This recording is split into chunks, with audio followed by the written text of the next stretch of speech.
Welcome back to the Expert Speaker Podcast. We have PR expert Esther Kiss. Welcome to the Expert Speaker Podcast, Esther. Thank you so much for having me, Majeed.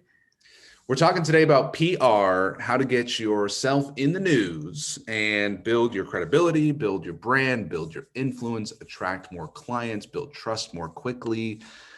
Esther, why don't you give us your backstory? How did you get into the PR business? Well, I'm a very curious person, and I was working at a jewelry company as their director of marketing. But as it turns out, their buyers are mostly buyers who were corporate buyers, Macy's, Bed Bath & Beyond, that kind of stuff. So really, marketing-wise, it was kind of a boring job, just talking to the designers and the buyers. And so I started looking for opportunities for the company to get featured in the media and got them on TV and magazines, all that stuff. And that was like my initial dipping my toe in the PR world. Where I really started working on it for myself was when I started coaching and I wanted to get more clients. So I started to do podcast interviews and do kind of a little bit of media here and there. And then I started a podcast just to start building relationships in the expert industry, to connect with the really high-level players, New York Times bestselling authors. And so I thought, well, what can I contribute? Well, if I give them an audience of my own, right, that I interview them on my show, that will be helpful for them. And every time we did an interview, at the end, I asked that, hey, I know you have this new book coming out, or you have this event that's coming up. Would you like to be on other shows as well? Just completely to help out and to really move that relationship forward and invest in that. And they always said yes. So I started connecting them and word got out. And then one of my clients came to me and he said that, hey, I have this guy. Can you help him get on some shows? And I'm like, yeah, sure. And he's like, yeah, but this time you have to charge for it. So begrudgingly, I went and Googled how much does a publicist make. And so since then, it became an official business where we now do all kinds of publicity services for traditional media, TV, radio, newspapers, magazines, and also a lot of online media like podcasts, YouTube shows, Facebook Live interviews. Been doing this for the last 8 years. So for the last 8 years, you've been helping people get booked. Get on shows, get on the news, get into the magazines. I want to know about how you do that, but let me just take a quick step back to make sure I got the whole story here. So you were having experts on your podcast, and then you asked them if they would like your help getting onto other podcasts, and they did, and eventually you charged for it. And you said you were building a business, or you were working with a company. What company did you say you were working with? For the jewelry company. Jewelry company. Okay, Yeah. So you wanted to grow the jewelry company with that podcast? No. That was separate. That was a day job where I was their director of marketing. That was just around the time when we started the podcast. So I was working there as a regular employee, helping them with their marketing. But really, it was more publicity than marketing because they were doing B2B sales for the most part. Got it. And your inspiration to start the podcast was what? I didn't want to stay in that job and I didn't know what I wanted to do. And so I teamed up with a really good friend of mine and I said, well, I don't know what I'm going to do. My background is in marketing, but I know I want to be in this world of coaches, consultants, speakers, authors. I don't know what the offer is, but let's start a podcast. Let's start building relationships. What a great way to lean into the interest. Mm-hmm. I know I'm interested in working with coaches, consultants, speakers, and experts. I'm at least going to start by having conversations with them. Yes. And then obviously they're interested in audiences and platforms because they're saying yes to your podcast, and that's what they want, more audiences. So what gave you the idea that you might be able to help them get onto the more podcasts? Well, I knew I could do it because I was already doing it for the jewelry business. I was doing it for myself as a coach. And also I was doing it just for friends to help them out completely informally. So what are the benefits of, let's say, getting onto a podcast? Well, it depends on who you are and what you do. I would say if you have a niche offer, so that's not something that's for the general public, like a weight loss offer or something like that. Let's say you teach Facebook ads, or you teach something that is really for a small subset of the population, but it's something that people actually want and need. Getting on podcasts is really, really helpful because podcast listeners are typically really tuned in and have a relationship with that host of that show. They listen to them every day or every week, however often the episodes come out. And so that trust that they've built with that relation with that host transfers to you as well when you're there on their platform as a guest. And so you sharing your insights, you sharing your stories immediately brings you warm audiences. And with podcasts, now you're actually expected to make an offer. Typically, it's a free offer for a webinar or a cheat sheet or something of that sort. But now you get to build your audience and eventually sell to them. And eventually usually happens pretty quick as well. Cool. So one of the stories I like to tell my clients who are maybe have never experienced giving a speech and getting clients, which is what I help people do. You give a speech, you get clients. When it happened for me, it was like, oh my gosh, this works. I should keep doing this. Yeah. So I would love for you to tell me your story, because you told me that you got onto podcast as a coach. Yeah. Tell me, what was the series of events that led to a client? You know, is it like the phone rings and this person says, you don't know me, but I just listened to your podcast and I want to hire you. So walk me through like the steps of how you as a coach, you got onto podcasts and you got clients from being on your podcast. Tell me, like, how did that happen? You know, I've experimented with different things. I offered strategy sessions, webinars, all the different things. I played around with how I share my story. What are some of the talking points that I should share with new audiences? But one thing that really stands out for me is one situation where I got a package in the mail, in the physical mail, and it was 2 hardcover books and a beautiful letter that was written like 3 pages typed. And basically this person, this expert, he was a financial expert, financial planner, what do you call it, estate planning attorney and CPA. He is one of Dan Kennedy's private clients. Like, he is really the top echelon of his niche. And he sent me his best-selling books. Then he sent me a letter that, hey, I heard you on this show. I would really love to work with you. Can you consult with me on our PR strategy? And so that was, to me, that really was like, wow, this really works, to actually get super high level clients, not just, you know, people who buy courses or something that is a low ticket offer.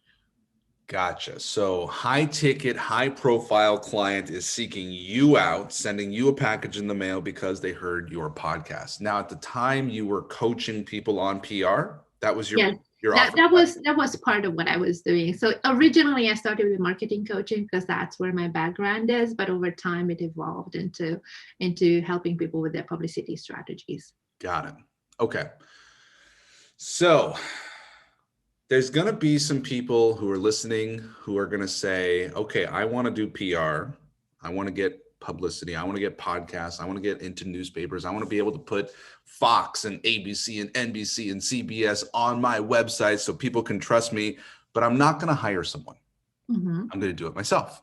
Okay. There's people who are going to watch this, listen to this. If you have that question, I mean, do it. They're going to say, this is great information. I'm going to do this myself. And then there's some people like the guy who sent you his book who said, I want to get someone to do it for me. Yes. Walk me through, like, what does it look like when somebody does their own PR versus how it looks when somebody works with someone like you who does a lot of the work for them?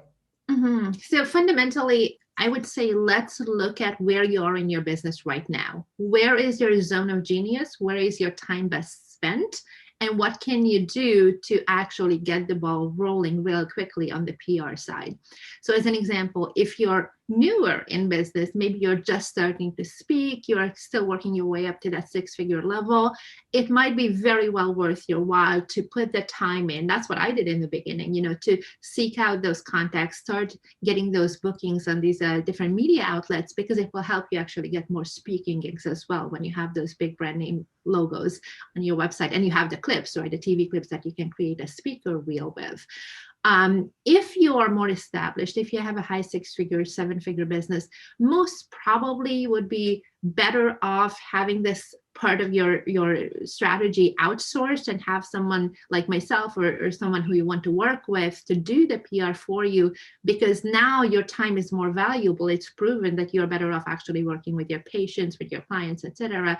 And having someone who already has established relationships with members of the media and tap into that, having them take care of writing the pitches, doing the outreach, getting the follow-up. Like, it's a lot of work. It's not easy. It's doable, but it's not something It's that the relationship part that I think is so valuable, because I know, I'm 11 years into business, Esther, maybe 12.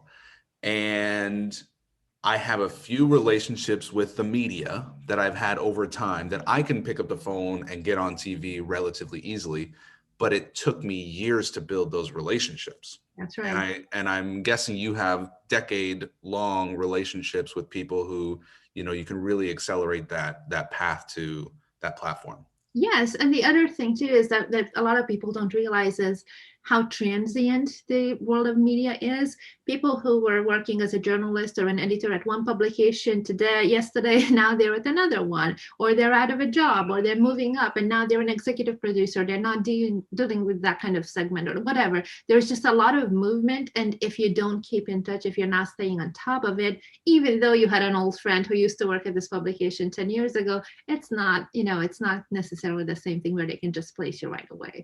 If you are someone who actually keeps up with them, that's different. Probably you can get booked pretty quickly, but this is really something that you have to just constantly maintain. Well, there's two things I want to reflect on that topic, because that's really important. I'm a relationships guy. I'm a sales guy. I learned the hard way. I had this relationship with one woman called Judy. And Judy loved me and I loved Judy. And she got me the job at this place called Learning Tree International. And she got me my gigs and I buttered her toast. And we had a professional, great relationship. I don't know why I said I buttered her toast, but I did whatever I could possibly do to show her my appreciation. Yeah. And then one day she had this terrifying idea. She didn't even consult me before she had this idea. The idea was that she was going to retire. And one day she retired. She retired and she was gone. And then I said, oh no, what happened to my relationship that I've been working on for years? What happened to, I had a great relationship with this company because I had a great relationship with Judy. Yeah. And the lesson I learned there, you got to diversify your relationships within an organization if you want to maintain the relationship with the organization. Now, if Judy was not retiring, but she was going to work somewhere else, what would be cool about that is I would instantly have a new relationship with that new organization because Judy and I trust each other deeply. Sure. So keeping the relationship over time, you actually get more access to more organizations. But if your relationship with the organization is dependent on a single person, it might be time to diversify.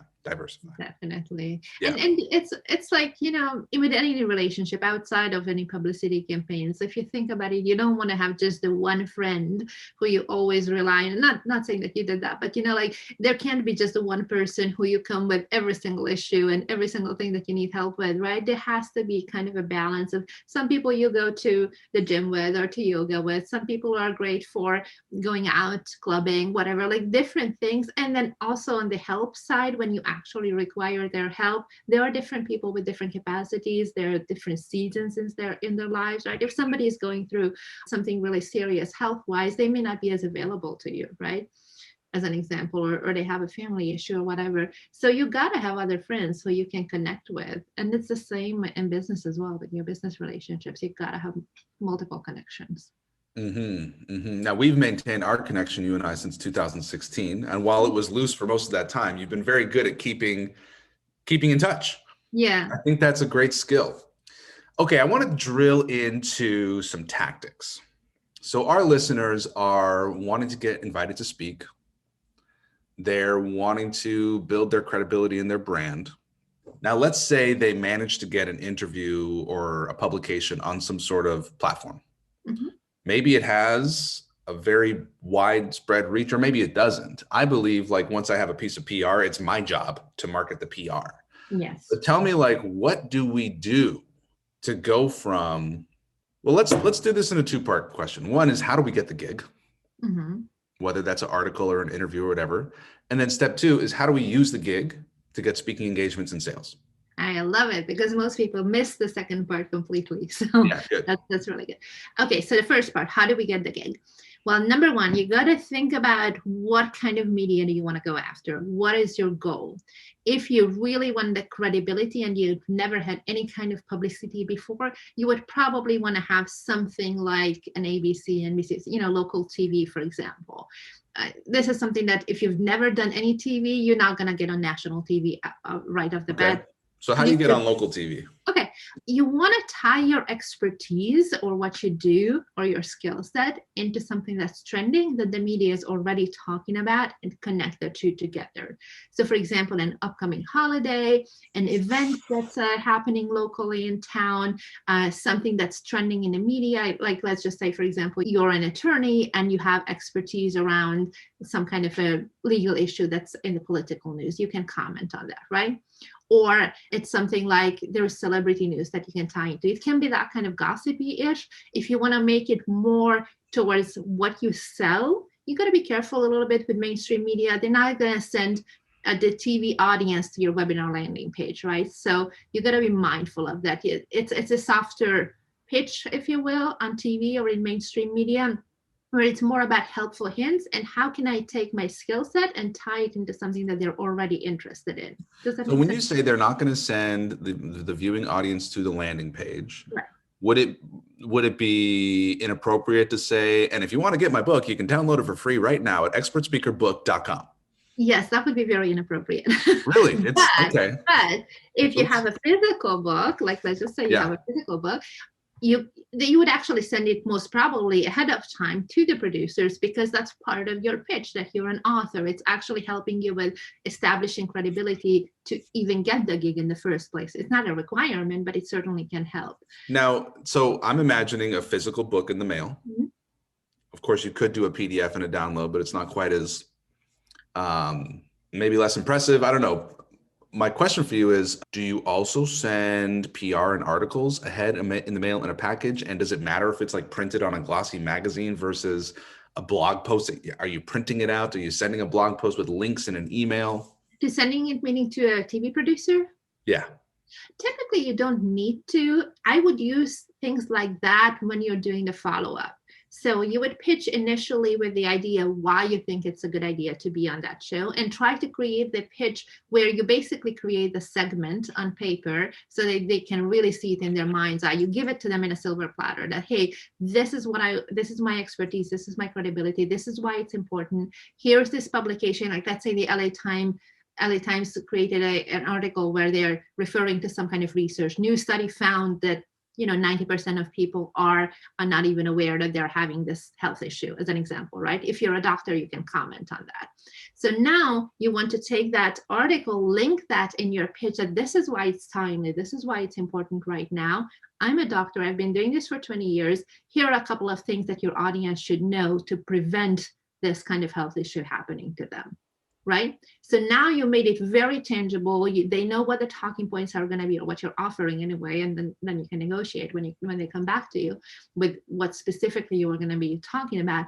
And then now at the bottom of it, you're going to put your bio, your media bio, and that can have some mentions of, hey, this person, by the way, regularly appears in the media. They were just featured in the Wall Street Journal. They were just in, what you would typically with TV want to avoid, that they were just now on the other competing TV stations. So if you're pitching yourself to ABC, don't say that, hey, I was just now on CBS and NBC and Fox, right? Especially if it's on the same topic, because then it's like, we don't want you. Like you've done the rounds. But if it's a different type of publication, like a written publication or a podcast, you can certainly tie that in. And so, that is I never knew that. I never thought of that. I wouldn't think ABC would be upset to be all the other ones there, but yeah, it's funny because they want unique content. They want to fill their time. If you think about it, why do we see the breaking news coming out and like having the little scrolling thing while they're talking about something completely different during the news cycle, right? They're saying that this happened yesterday, or like all the shooting or whatever, like all the terrible things that they want to bring attention to. They have to keep repeating it because there is only so much of that, thankfully, that happens that's truly newsworthy, right? Mm-hmm. So 80% of the time, any type of media outlet really needs quote unquote filler content. And if we can make that filler content really valuable, meaning that it can be something that that we can hook into something that's happening right now that people are actually interested in, there we go. Like, let's say right now, if you have something that is truly interesting and a unique perspective on the stimulus package, that's something that everybody is talking about. Like, how can we tie our business expertise into, like, how does it affect small businesses? As an entrepreneur, you could talk about that. Like, if they're raising the minimum wage to $15, do I have to let half of my employees go? That kind of thing, right? Okay, so what I'm hearing, Esther, is unique and timely and tied into something that's already obviously in the news. You're coming in, you're giving them a pitch on a silver platter, a segment on a silver platter, and the first outreach, it's an email, I'm guessing.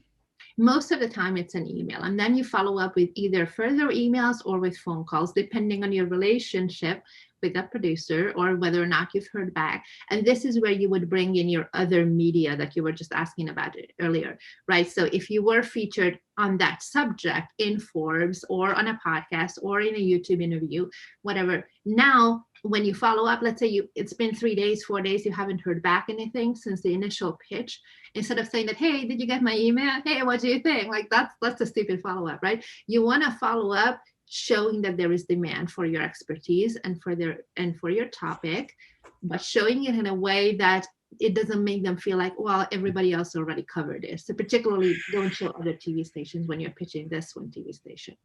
Got it. Okay. So we're reaching out to the producer, we're following up. We're not just saying, hey, me again, did you hear from me? But you're actually following up, demonstrating that there's demand. Mm-hmm. Now, let's say we get on the segment and we do a killer job. We get interviewed on TV, we get interviewed on the podcast, we're offering our free giveaway, and cut. We're done with the episode. Mm-hmm.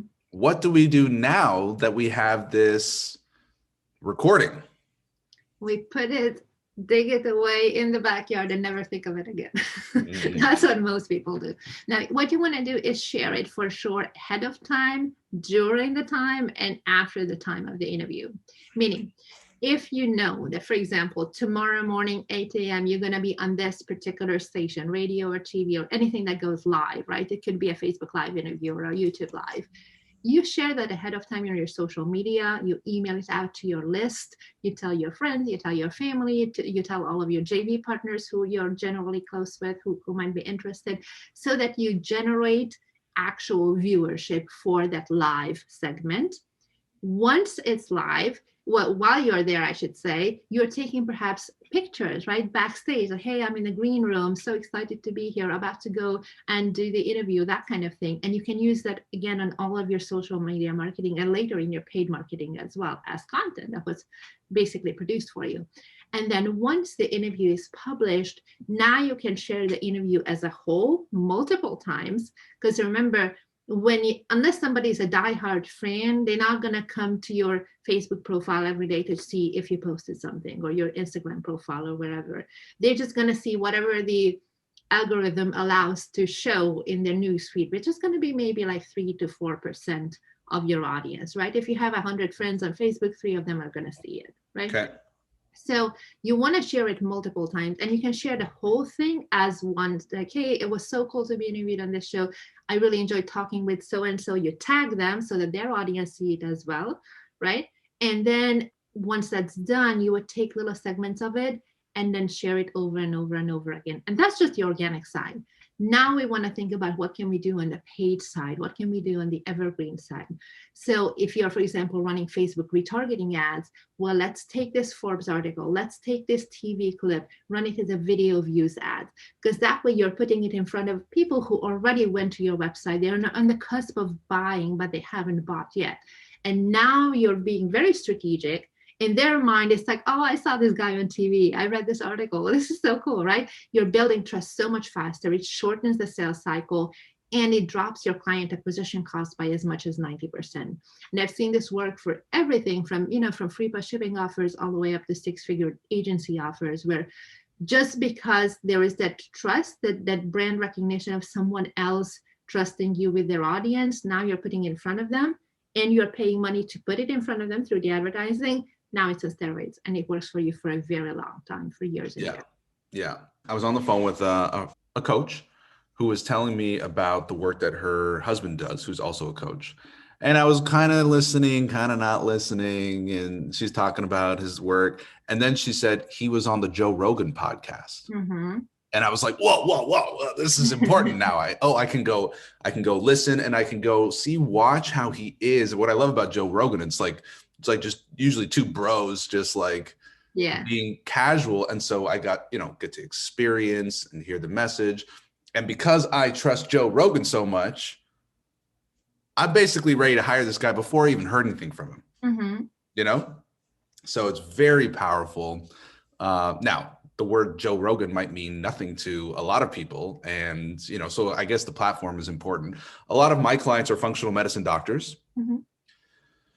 So what would you recommend to a doctor running a six-figure practice who wants to get patients coming in, spending $5,000 and $10,000 on premium health programs? And, what sort of PR strategy would you recommend for them? Is it podcasts? Is it writing articles for wellness magazines? Or what would you recommend for someone like that? So with doctors, I would look at, can you do telemedicine, right? Because that matters. If you cannot, then probably you wouldn't want to focus on local media, because no matter how it's nice to have the brand awareness and the podcast and everything, but if everybody has to be local and come into your office, that's a different situation. If you can do telemedicine, then certainly all types of media. And I would start with the local TV stations, get a few clips there, and then put that together as a reel to get speaking gigs, roll that into that for sure, so that you can start speaking on stages and start then pitching the bigger shows like Dr. Oz, the Doctors, the Hallmark Channel, the national big shows. Let me ask you about the speaker reel piece. Mm-hmm. So let's say we've done 3 or 4 interviews, we've got some nice videos for them. What do you recommend? Is this a service that you do where you say, give me the footage and we've got a person and we'll build your speaker reel for you? Or do you recommend that out, or any sort of tips about what to do? Because personally, Esther, I have multiple hard drives full of like lots of speeches and interviews, and they're sitting on hard drives in my closet. And I don't personally have a, compelling speaker video. And what do you recommend? I mean, if your content is good and consistent, where you can put it together, it's high quality recordings, you would just pull the top 4 or 5, and literally you could hire a college kids if you don't know how to edit, and have them put it together for you. It's not that hard. What you gotta think about though is, how does it make sense sequentially? Like if you have, blonde hair and one, if the wouldn't apply as much to men, but like, like one color of hair in one shot and then a completely different haircut in another one, like it looks like it was collected over a very long period of time. I feel like that it takes off a little bit of your credibility. Like you will want to be showing yourself as someone who's consistently right now, currently in demand. So that's you don't want to use something that's such a good thing to point out, Esther. Personally, as a guy who I've changed my looks many times, from suits to big hair to glasses to no hair. And I've been aware of that, but you just articulated it so well. If the look jumps around, one, it looks like it's over a longer span of time. 2, I think the inconsistency creates some sort of brand confusion. Yeah. And now, it's not even bad, it's subconscious, but you are putting a little bit of friction there when the whole thing is meant to actually help you move things forward for you. So I'll ask you personally, in my situation, since I have 10 years of footage, and you could even see the advancements of camera technology over my footage. Like, how those 10-year-old videos look, right? Yeah, they look blurry. Right, exactly. So my question to you is, does it add value for me to show the journey and how long I've been doing this? Or would it be best to just take footage from the last 6 months and it's all sort of like looks a little bit more? I mean, if you were on the Oprah show 10 years ago, then use it. But if it was the local, Tucson TV or something, probably you don't need to include it if you have more current stuff. Now, if you have nothing of recent, but you have something that doesn't look too dated, I would say use it and work on getting more current stuff, and you can start replacing the clips as you get the more current stuff.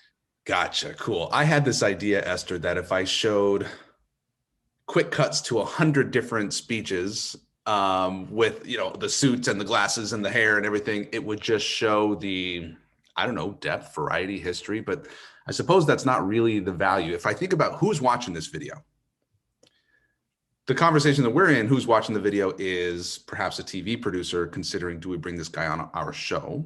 Mm-hmm. And then we're also considering, would clients be looking at this video too? Like potential clients? Potentially, you could put it as a reel on your media page on your website. Right. By the way, if you don't have a media page on your website, you should have one once you start getting media. But this is something that you would want to think about. Okay, if I want to be on the Doctors or Dr. Oz or Dr. Phil or like any of the big national shows that would be relevant, right? The producers are not in a position to even consider you as a guest unless they know for sure that you know how to speak in sound bites, you know how to roll really quickly. So it's important to have those local media reels, local media clips as you're building your way up to this. So certainly there is a lot of value in, and locally it's interesting too, because producers love to feature the local events. And so a local person, a local doctor, a local shopkeeper, whatever, it's actually interesting just purely by the virtue of being local. And when I say local, I mean anything in driving distance. So like when I lived in LA, Palm Springs, 2 hours away, San Diego, 2 hours away. Both are local enough that I can get there pretty quickly within the next day if I need to. And I didn't have to start in LA, which is the number 2 market. Like it's really competitive. I did get LA spots, but that's not where I started. So you would want to consider that as well. What are you noticing now in the pandemic in terms of in-studio versus Zoom interviews? There is a lot more. In the past, typically producers really preferred for TV that you come in person. And by the way, you should look your best. Like, I know we keep touching on the superficial things, but it's silly, but it matters, that you have to have your makeup, your hair, like especially for women, right? You gotta look presentable because they don't always provide these services. Sometimes they do, but most of the time, only if it's a big national show is when they have actual hair and makeup for the guests. So you would have to go there camera ready, even if it's at 6 a.m., right? So they really preferred that you go in, mostly because people don't typically have really good surroundings at home. And so they don't have the right lighting, they don't have the right microphone, and it doesn't make the show look good. It doesn't make them look good. That's why they want you to be in there. But also there is the value of meeting somebody face to face, right? So that you can immediately pitch your next idea. This is something that you should do when you connect with the producer. You chit chat with them before the TV segment. You ask them what they think, how did it go after. Have just like a 2-minute little chat. Oh, by the way, we didn't get to talk about this. I think it would be really great. I'll email you later. They say, yes. Now you got buy-in for your next thing, right? So that was when you would do it in person. Now they're more open to having Skype or Zoom interviews just purely because of the pandemic. It actually is an advantage for most experts because unless you're a speaker who is already traveling from city to city, doing a lot of speaking gigs, I would never recommend to clients to travel just for a TV clip unless it's a national show. And why? Because if there is a house fire or if there's something that is really breaking news in that town, they're going to send a crew there. And so your interview can get canceled at a moment's notice and it's nobody's fault. So unless you were already planning to go to that city doing business or speaking or whatever, I would not recommend that you travel just for TV. You would always want to combine it with, what makes sense with what you have going on. Great advice. So having the online version of this is actually really helpful for most experts. Talk to me about the video setup. I'm thinking about, what does my background look like? Mm-hmm. Should I have a branded background? And what if I had a virtual background where my logo's behind me virtually and I'm like this floating body? Yeah. What do you think of all that? I feel like you should make it as pretty as possible, but still make it where it's your home and your actual environment. So the biggest thing is lighting. Like right now I have natural light hitting me because I'm just in front of a really, really big window. I could make this the trade-off, right? I could have the really pretty background with the bookshelf, and here I have this white stuff. But the lighting is more important than the background, right? Yeah. So I have a little bit of people know that I read, but it's not like directly behind me. It's okay because they have to be able to see me, right? So that's one thing. If you're doing your interviews a little bit later in the day or it's a cloudy day and you don't have great natural light, then you might consider something like, let me see these soft boxes. Gotcha. I have those on both sides. Yep. And like literally anytime I have a Zoom call with somebody after 4 o'clock, I just turn them on and then it's well lit. with a green screen, I don't like it, because unless you have professional movie experience, it's gonna look really crappy. It really will. Yeah. And especially with the live things, like with the Zoom, where they put a fake background there and you start moving around and it's like blending and leaking. It's horrible. As far as branded stuff, again, like if you really want to do it, if you're doing a book tour or something like that, and you're doing it for online media, I would say you can get away with it. I find it a little cheesy. For TV, I would certainly not do it, because again, no journalist wants to be a mouthpiece of someone else's promotion. You will get to show your book as you're talking about it, but you would want to I'll just take I'll take frequent sips from my mug very slowly. It's funny when if I have my normal water, like on a regular interview, they would actually make it so that you don't see the label. Like you will probably recognize it, particularly if it's like a square bottle or a pink thing, like you will know what the brand is anyway. But if it's not sponsored, they actually go out of their way to not show who that is. Fair. Cool. All right. So landing the PR opportunity is about reaching out, following up, being timely, being relevant, being unique and interesting. After the interview, it's about making sure your customer sees it after they've visited your website, or making sure that and your JV partners and everybody else. Yeah. And what else kind of partners? Your JV partners, anybody who you're partnering with, or people who you're reaching out to for speaking up. Everybody needs to know. Good point. Good point. Really going through all of your relationships. Yes. Clients, current clients, past clients, current partners, future clients. Okay. How do you do that exactly? You email all of them individually? No. So you don't want to be obnoxious about it. You also want to be wise with how you use your time. So what I would look at certainly is, at the bare minimum, share it multiple times on your social media. Yeah. The best pieces should get included in your autoresponder in your email marketing. If you're running Facebook ads or any kind of paid advertising, then use this in your retargeting sequence. Potentially, you could use it if you're using like a warm-up sequence with your ads for cold audiences, where you purely share content instead of buy, right? Then this could be part of it, because in their mind, again, it's like, I saw this person on TV, I read this interesting article. The shareability comes in there too, because people are much more likely to share a great article or a great video clip that they saw on social media versus sharing like, here is my offer, here's my freebie, go download it, right? So you'd want to make sure that you widen your reach as much as you can, and then if there is something where it makes sense to individually send it, then do that. As an example, following up with the producer for your next interview opportunity, with a conference organizer where you're thinking about getting a speaking gig somewhere, right? You would want to share whatever you were featured in there. Anything like a book publisher, for example, you're looking for an agent if you want to be traditionally published. If you have media, it will really help you with that process as well. With JV partners, hey, by the way, I know we have this webinar coming up in 2 weeks where we are doing it for your audience. Here's an interview that I did that's related to the topic that we're going to talk about. Why didn't you send it out to your list ahead of time? Start warming up that audience. So there is just a million ways of including it everywhere where it makes sense to enhance what you're already doing. That's a great idea. I do joint venture webinars all the time. And I provide them with the email copy to send out to promote to their audience. I never reference podcasts or my media in any of that. And I'm taking notes here. I wrote down, included my autoresponder for new subscribers. Hey, listen to this podcast. Hey, check out this interview. Hey, read this article, just over time. Yeah. And the same thing with, I'm going to update my promo sequence for my webinars so that they're sending those emails, but they're also saying, hey, if you want to listen to this podcast with Majeed, it'd be a great way to get yourself in the right mindset for our training coming up on next Tuesday. And there will be something, I'm sure, that is a golden nugget that will actually prime them to buy too, because now they understand better. They're not hearing it on the webinar for the first time, whatever concept it is that you're sharing, right? Yeah.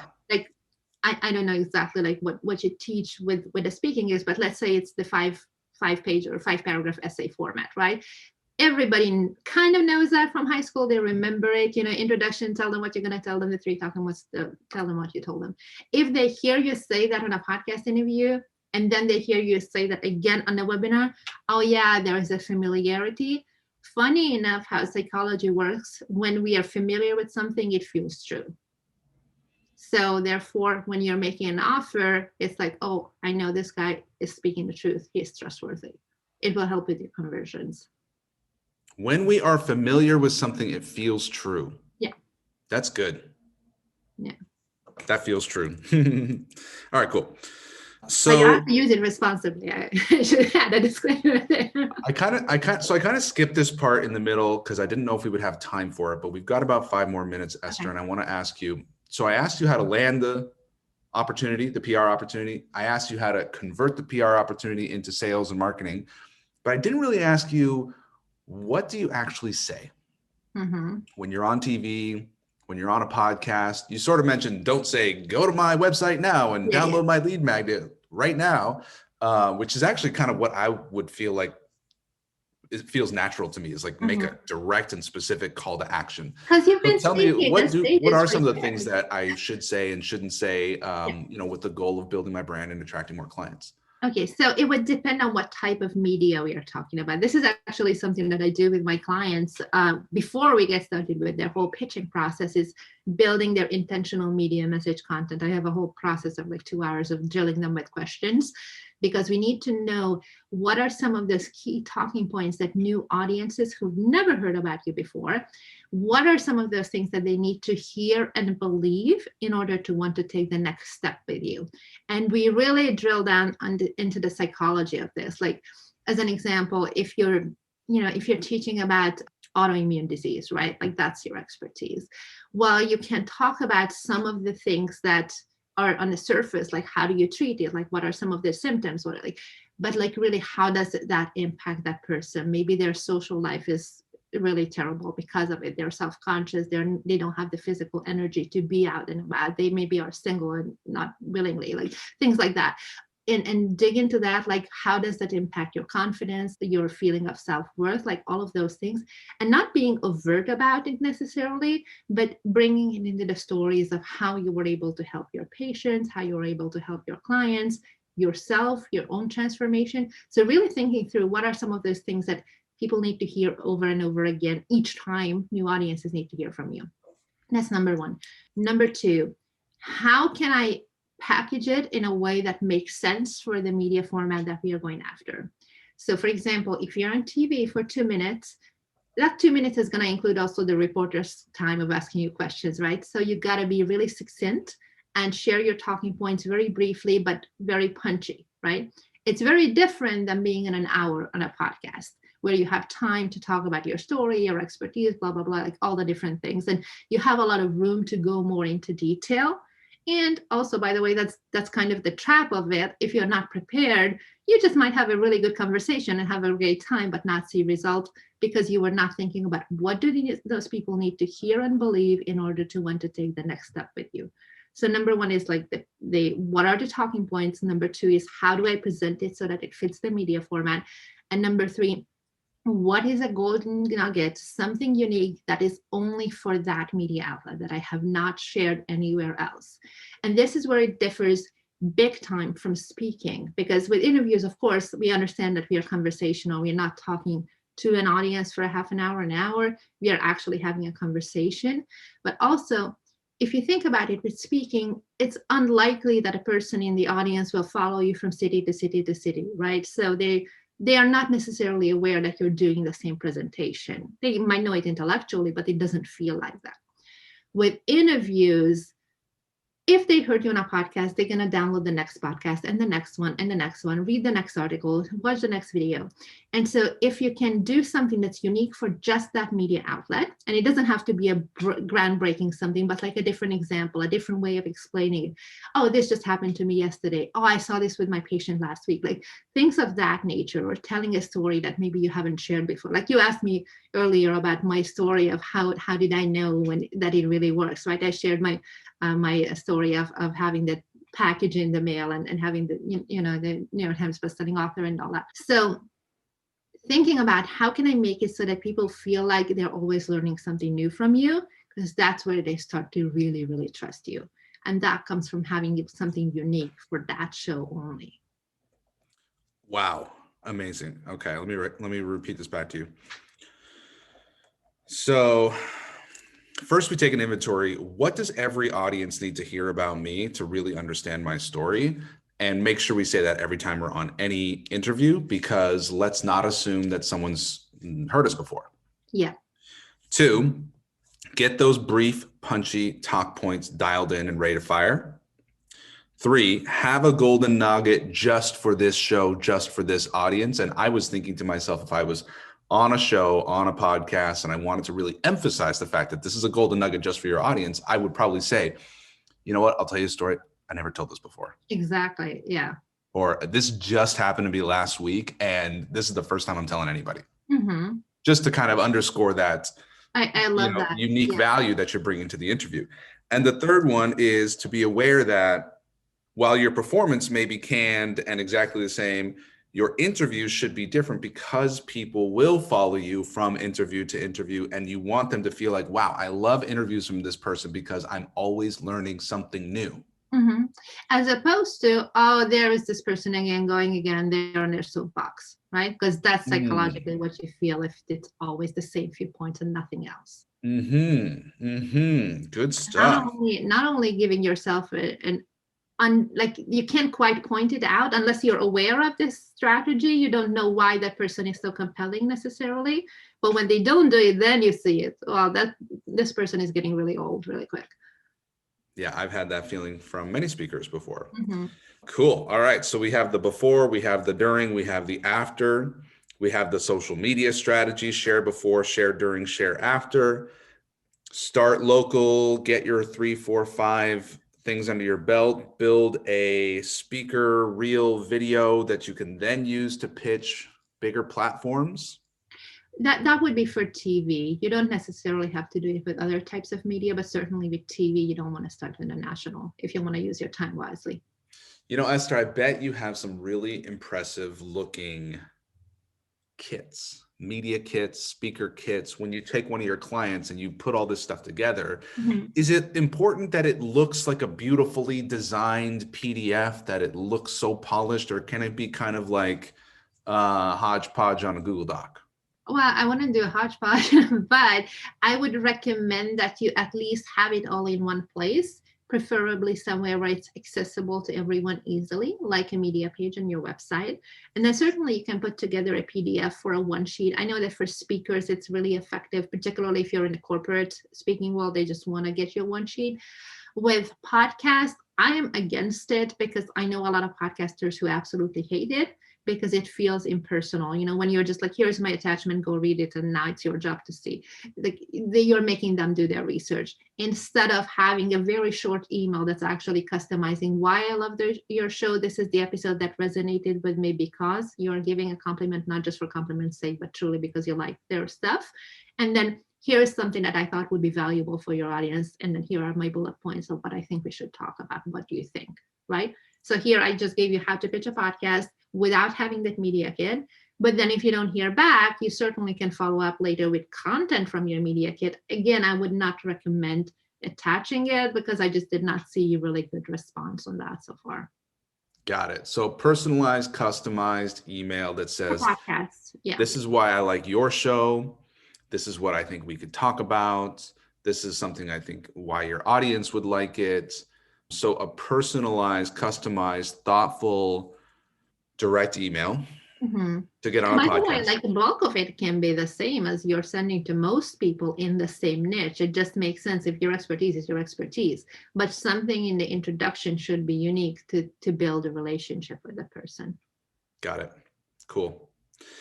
Esther Kiss, if someone wanted to work with you, get your advice, have you do all this PR outreach and get them booked on shows, tell us, what should they do next? Just reach out to me. You can find me on my website, borntoinfluence.com, or email me at esther@borntoinfluence.com. It's ESTHER @borntoinfluence.com. Let me know that you're thinking about this and we'll have a chat and see if I can help. Great. All right. The power of PR to build your brand, grow your business, generate more sales, build trust. Thank you for giving us the tactics, and thank you for being here on the Expert Speaker Podcast. Esther, thanks for being here. Thank you. Thank you for listening to the Expert Speaker Podcast. Be sure to hit the subscribe button and leave us a rating so that more people can discover the Expert Speaker Podcast and so more people can be empowered to share their message. Be sure to go to www.expertspeaker.com and take the masterclass to learn how to grow your business and make money speaking. It's totally free and will change your business. If you're ready to work with Expert Speaker, you can apply. Just go to expertspeaker.com/apply, and someone from our team will be in touch with you to help you grow your business with public speaking. That's expertspeaker.com/apply. We'll see you in the next episode.